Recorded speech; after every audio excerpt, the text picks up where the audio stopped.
We've made it quite a ways already. This is Skirk, when she first began training under Sertology. I have set your broken wrist. Tomorrow, you're to train twice as hard. No tears this time. Good. Attempting to garner sympathy through tears is a habit of the weak. A pitiful, useless ploy. Can I ask a question, Master? Why did you save me? I keep thinking, maybe it would be better if I had died. I wouldn't be haunted by that fire all the time. I wouldn't have to go on like this. I saved you because I have a plan for you. It has been too long since I fought a battle that demanded my full strength, and I hunger for it. Every so-called genius and prodigy I have faced has crumbled like sand underfoot. Before me, even fate bends the knee. So, I will teach you everything I know, train you by whatever means necessary, in the hope that one day, you might surprise me. But I don't want to draw my sword against you, Master. What you want matters little. Among the boundless sea of stars, the cries of the weak are but faint murmurs that disappear into the void. You of all people know that well. Yes, Master. And she gained control over her emotions, like her master. How should I put it? It was not that human emotion disappeared from her heart, but that reason came to dictate all she was allowed to feel. I suppose it was at this point that she became the Skirk you know today.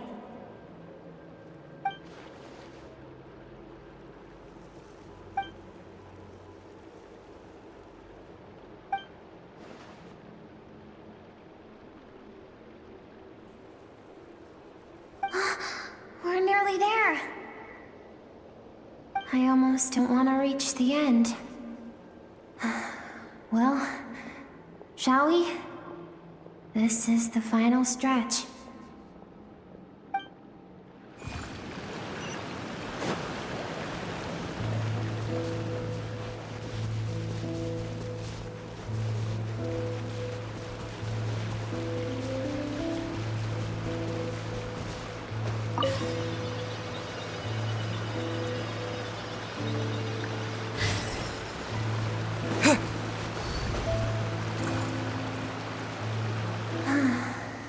These are Skirk's happiest memories.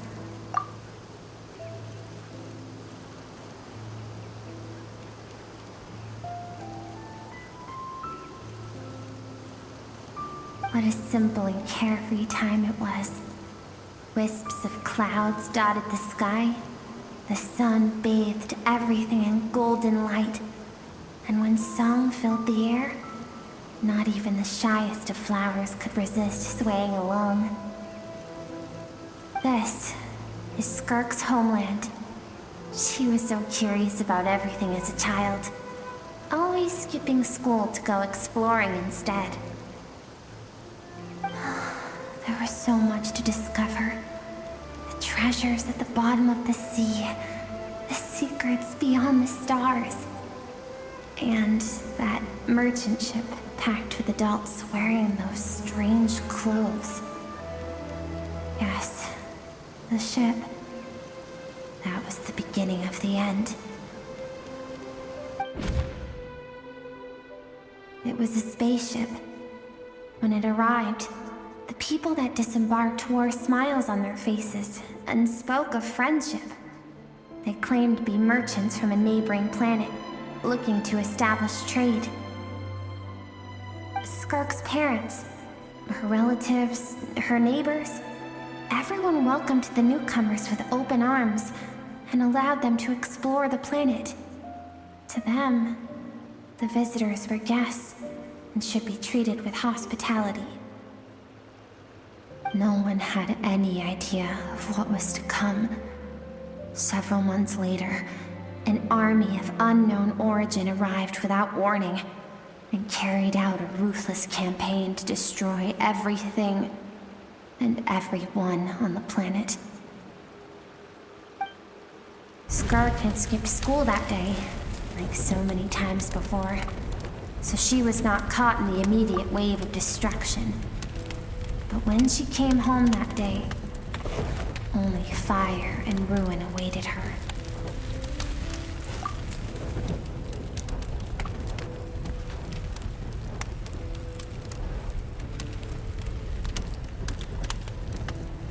Countless people cried out to her for help.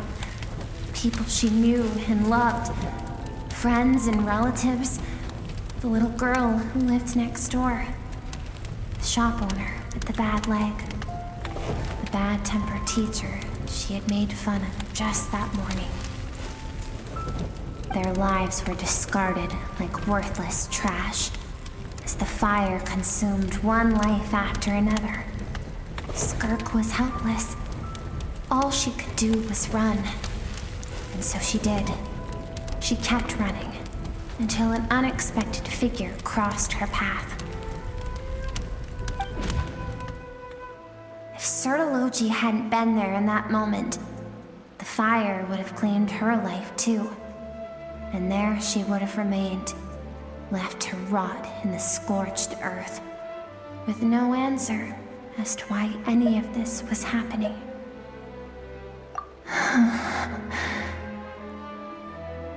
Because she and her people were seen as a threat. As the initial merchant ship explored the planet, they discovered that it hadn't always had the condition to support life. Yet there was evidence of human activity, even during the periods of extreme heat or cold in the past. Further research revealed that, over time, the people of this planet had evolved the ability to adapt to any type of environment or energy source. For that reason, the outsiders viewed them as a potential threat and decided to eliminate them before the threat could rear its head. And so, the army was called, and the so-called danger was wiped from the face of the planet. Senseless, isn't it? Deemed a threat because of a gift they didn't even know they had. Perhaps it was their own innocence and kindness that doomed them. But in the end, that was lost to the blaze as well. If those with power get to decide good and evil, then all you can trust in is the sword in your hand. And so, before death could claim her, she ran. She ran and never stopped. No one wants to relive their most painful moments. Well, that brings us to the end of the story. This is as far as we can go. Skirk is waiting over there. For both of us. Let's go to her. It's time to fulfill my purpose. And my greatest wish over all these years.